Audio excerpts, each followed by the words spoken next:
పద సన్నిధి మించినది వేరే కలదా? అదే సతి పెన్నిధి కాదా? అదే పరమార్థము కాదా?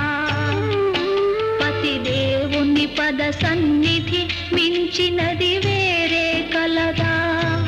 అదే సతి పెన్నిధి కాదా? అదే పరమార్థము కాదా?